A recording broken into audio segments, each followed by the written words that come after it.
Welcome back to episode 12 of Open Process. Hello, Tim. What'd you do this time around? Kind of a lot. I mean, it depends. So, right, last time we talked about a new school, but besides school, I've had a couple other things going on, including online lessons. And I'll be mostly talking about updates for two of those, my Arduino classes. So that'll be code and a physical Arduino build that's down here, but I'll explain that mess Mhm. later. And then the second thing is I've been taking an AP class, AP Computer Science Principles, online as part of CGA, Crimson Global Academy. So Mhm. as part of that, I'll just be showing the code that I made for my creative project, which is kind of the final project we do before taking the AP test. Which, one last thing before handing over to you, the only place to do an AP test in the entirety of Auckland, in the entirety of my city, is my school, Wentworth. We're the only AP Oh, testing site in the city. okay. It's That's interesting. that's great. Yeah. Yeah. So Well, on to you. Been going on with mhm. you.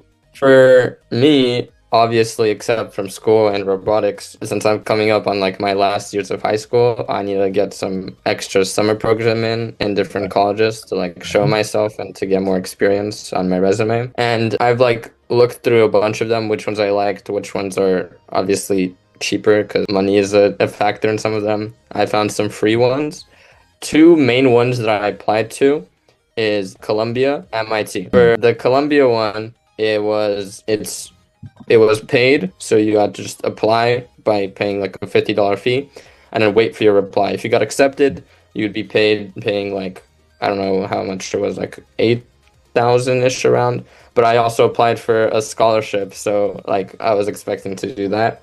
And then the MIT one was a bit different, so I'll get into that later. What about your classes? Right. So I think I'll start with Arduino since I've already kind of teased what was going on there. So my Arduino build has been, this is again my final, I had an idea and we're gonna make it out of things we have for the, so essentially what I have here, I guess I'll just, okay, I'll unplug it and then I'll plug it Did back like in. the teacher like tell you to do this, or is this your own creation? The teacher said, we haven't learned how to use this item, and this item. We need to do projects on all three of them. And I said, why not all three of them at once? And I think we can Okay. combine them like this. And Okay, makes and sense. he that was the end of one lesson. And then on the next time he said, okay, I had a lot of consideration. Yeah, let's do that. That's a Okay. cool idea. So let me unplug this and show you what I've got here. Okay, so what I've got here is I've got a 7 segment display, Yeah. an infrared sensor, Okay. and a real-time clock. Oh. So, how am I going to combine these? The infrared sensor comes with an infrared remote, Oh. which is just a pretty normal remote. Like, this is how most Yeah. things Like work. an LED light remote. Yeah. Yeah, so this is normal. And I'm going to use this to trigger the sensor. And what I'm going to use the 7 segment display for is I will display the time on it. Using the real-time Okay. clock, I can update the time by taking it from the computer and then updating it on its own. So this will have the real time. But if I click one of the buttons, then it'll swap to the date, as in day month. Oh. Or if I click a final third one, it'll swap to the year, which, Oh. Like the full year, like the yeah, the four full year. So digits. it'll say Yeah. 2026, or it'll say the day month. No, I'm not American. We don't do month day here. And then, of course, we have time, excluding second, Okay. just hours, minutes. So, That's yeah, cool. Yeah. that's what I built. It's a bit of a gangly mess in terms of wires, but it works. Let's see if I One question. Have you figured out how to make it like unpluggable, or did you not have work batteries for that yet? working on that. I don't have the battery for the Arduino. I have the battery for my real-time clock, though. You could have probably seen it. So Okay. it can is if I unplug it, I can make some code for the real-time clock to just continue on its own and keep counting. But the switching between day and year, that's not gonna happen yet. I think I'll have to check. I think it actually might if it can, if the Arduino has a power supply, so it can say, okay, if you've amounted this many minutes and hours, yeah, that's a new day. That's a new day, guy.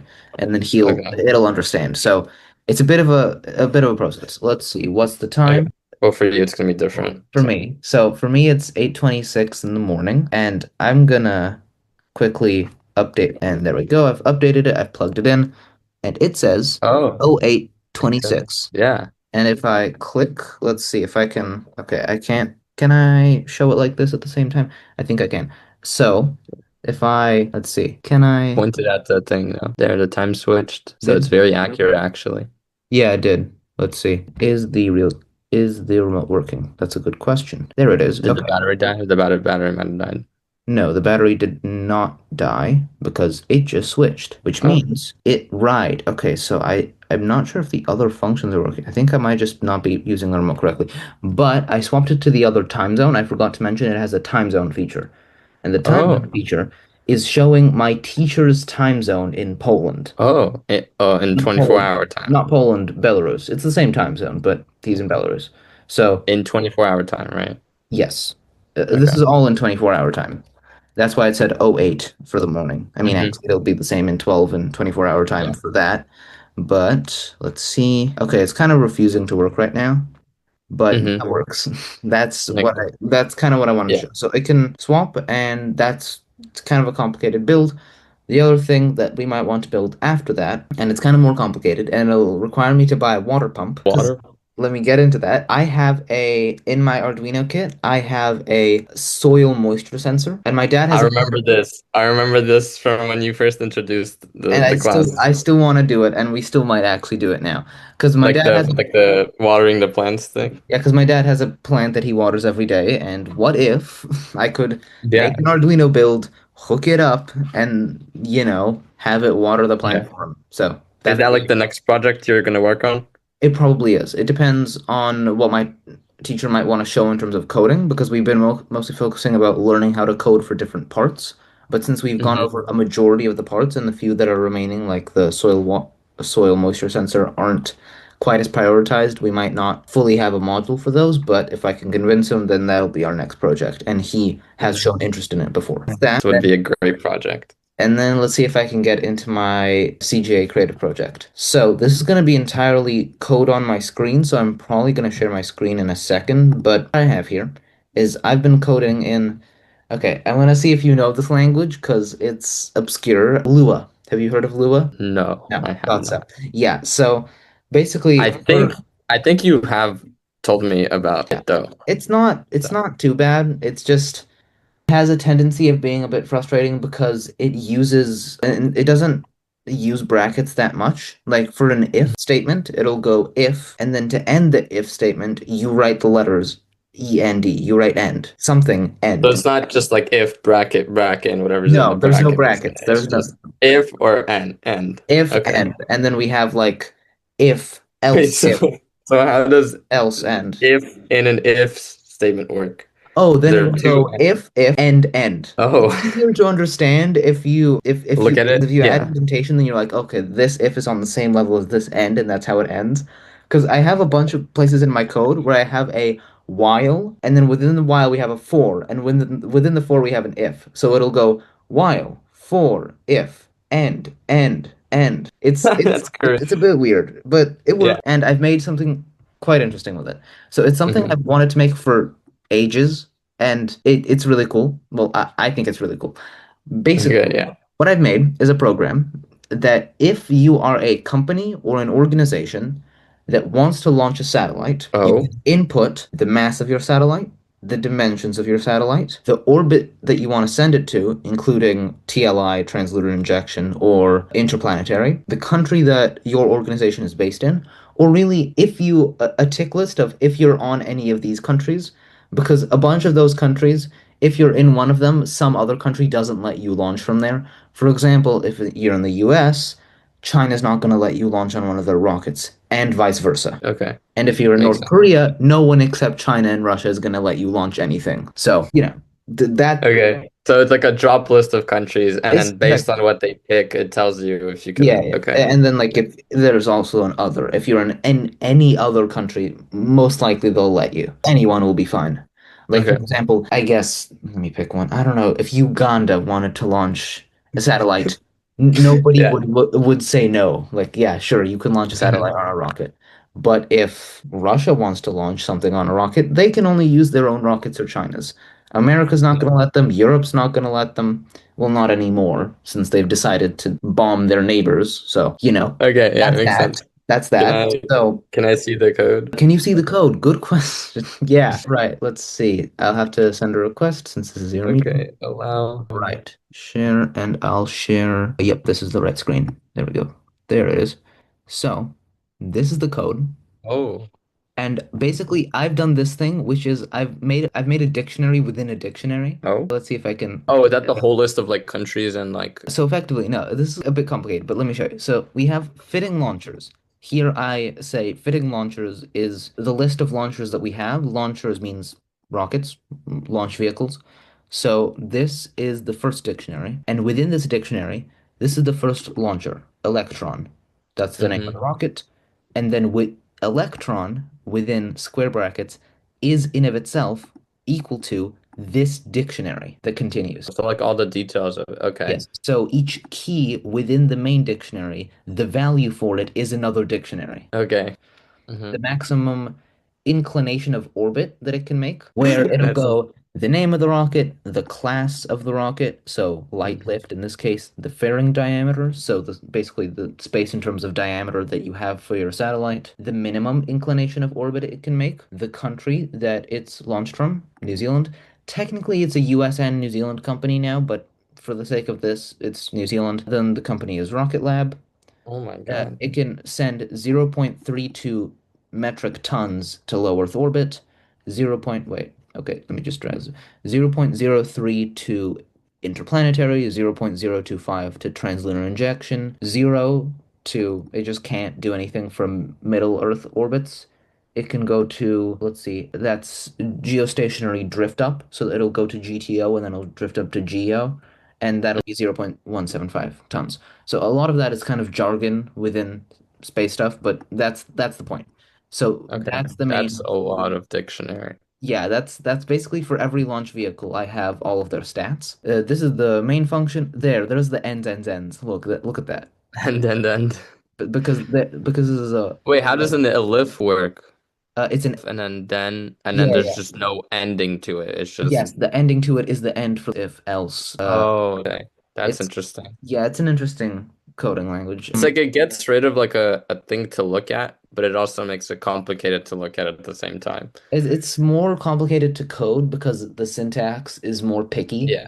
but it can be easier to understand for someone who's not like big in code. Like it's like kind of a blend between normal coding and pseudocode. So it's interesting. Yeah, yeah. I mean, yeah, it looks pretty interesting. Yeah. And then And location, and this have, is if you're on any of these, you're on the kill list. No, I'm kidding. But if you're on any of these, someone else might not let you.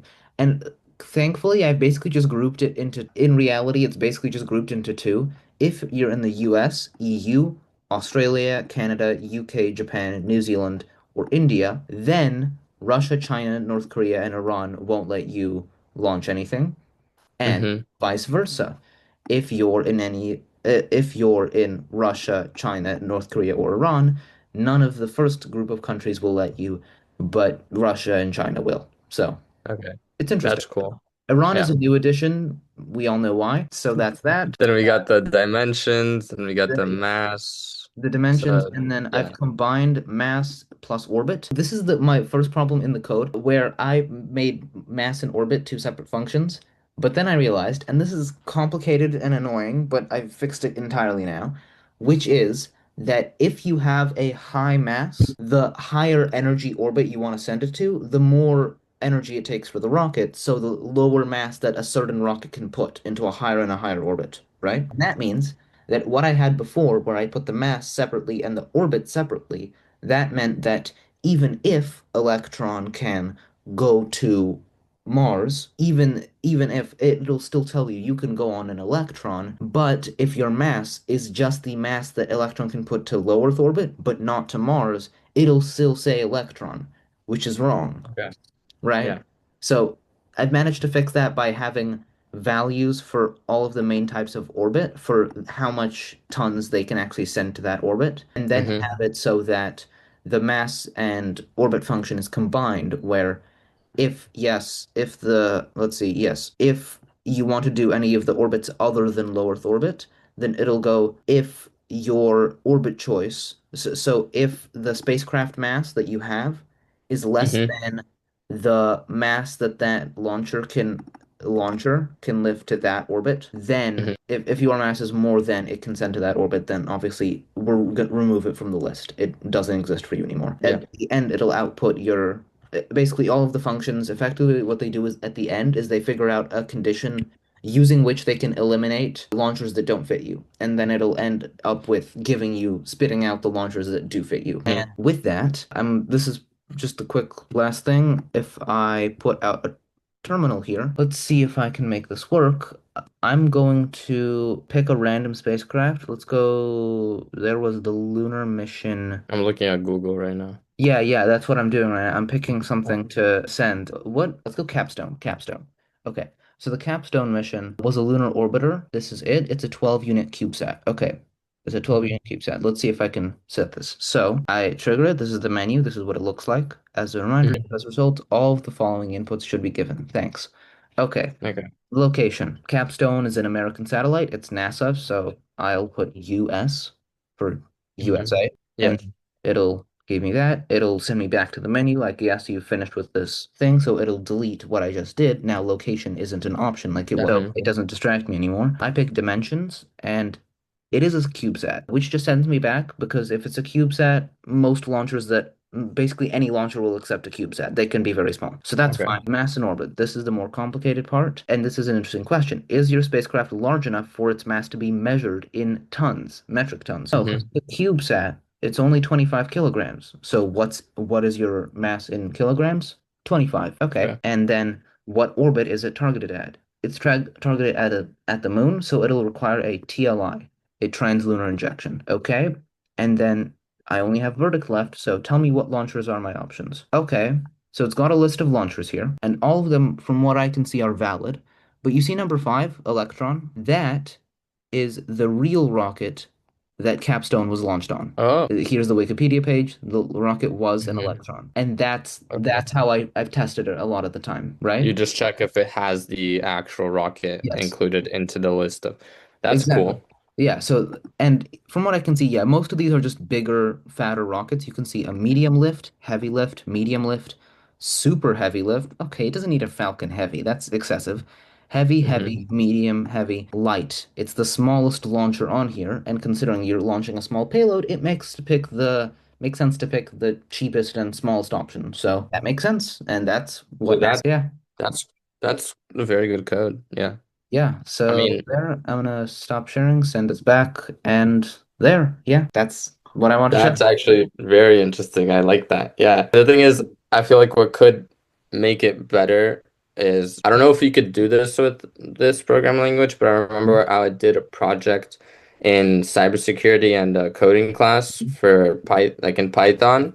Right, And in Python, you could make like your own window and right. put inputs in there and put stuff in there. So if you could do that with that, Yeah, it would make it much more cleaner and organized true. That and would be better in terms of showcase.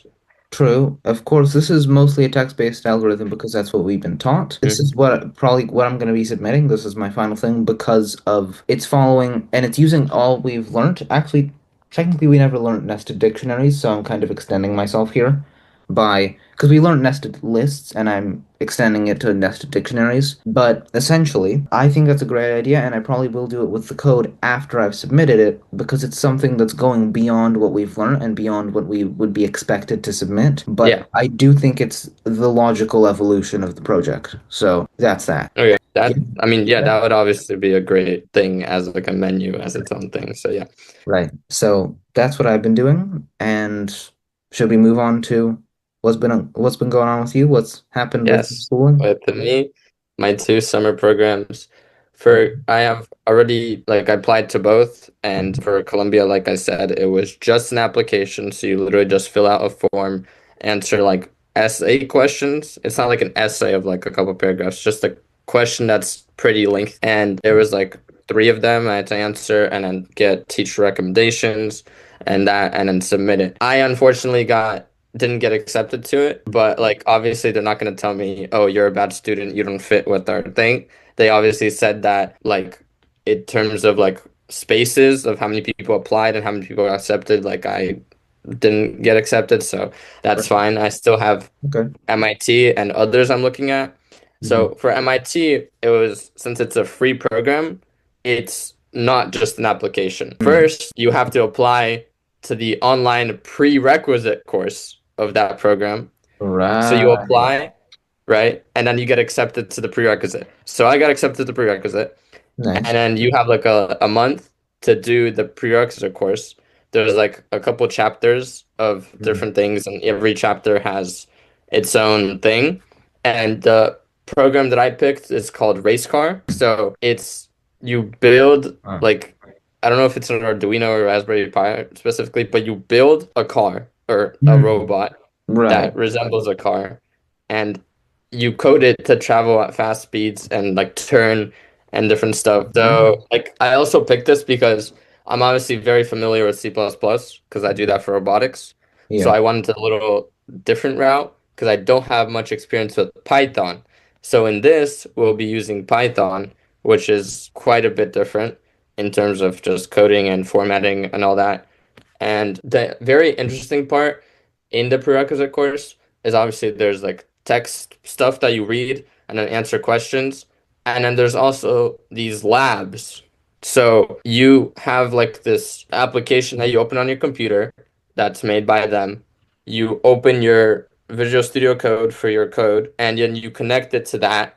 So when you start coding, the robot, like the virtual robot in there moves based on your code. So you Ah, had to okay. complete like Okay. different mazes and different stuff in order to get a higher grade in a certain amount of time. Okay. So that was the fun part of that. And when you completed about half of it, they sent you an email saying you can apply to the actual program. Like Mm. you've completed enough of the things, so you could apply Right.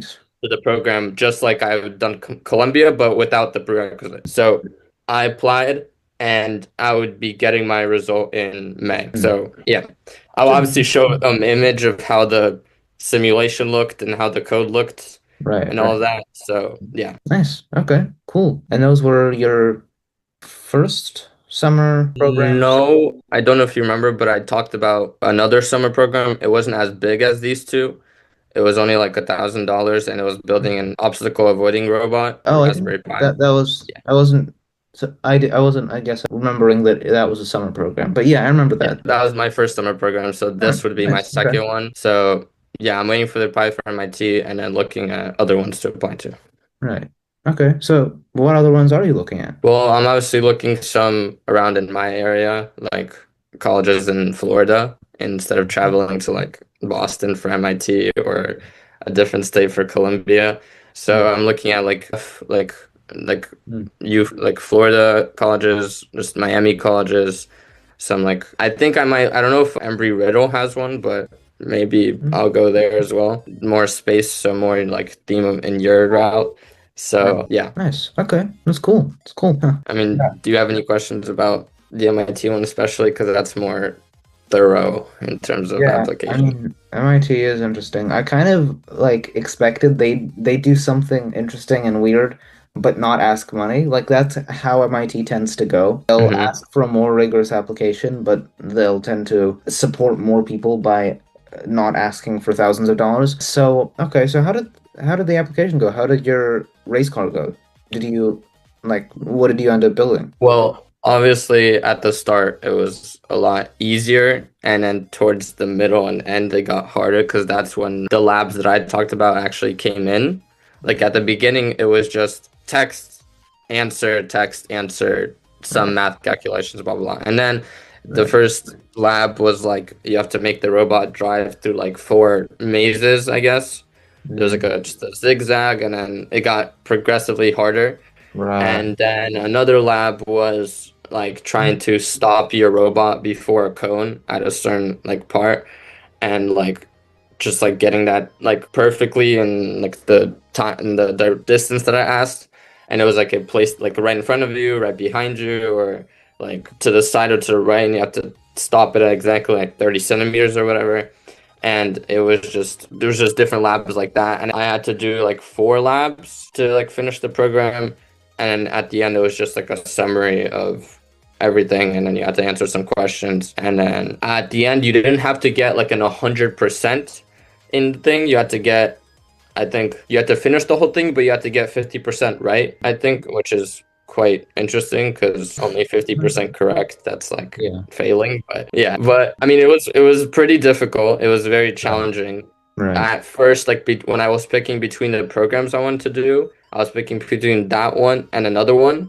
And this one's description didn't look like its description was very like happy, happy, like exciting. Like I know it's MIT, but when I read it, I did not think this was like a MIT level of a program. Right. And then I was looking at another one called like hacking, embedded hacking, and like cybersecurity. And I was like, okay, this description looks a bit harder, so I might pick this. But then, okay, well, I like cars, I like coding, I am already doing robotics. That's more, I like my physical product, like I like my Yeah. results in a physical product. So like, I'm gonna go with this. I started and I'm like, oh my God, this is so much harder than the description said it would be. This is Yeah. like perfect for me. So, I mean, I'm waiting for the result. I really want to get into this if I already didn't get into Colombia. And this one's also free. So it's like the only cost would be flying there, staying there for a couple weeks, and then coming back. So, Yeah, okay. I mean, that's really cool. I do think you'll probably get in. Like, I think that's quite likely. for Nice. both of us, All you right. look like you're having great projects with I mean, they're interesting. They're cool. both of your projects actually. Yeah. And then I'm obviously applying and then Yeah. other I stuff. hope you So, get in. Wish you. yeah, All see you right. next episode. See ya.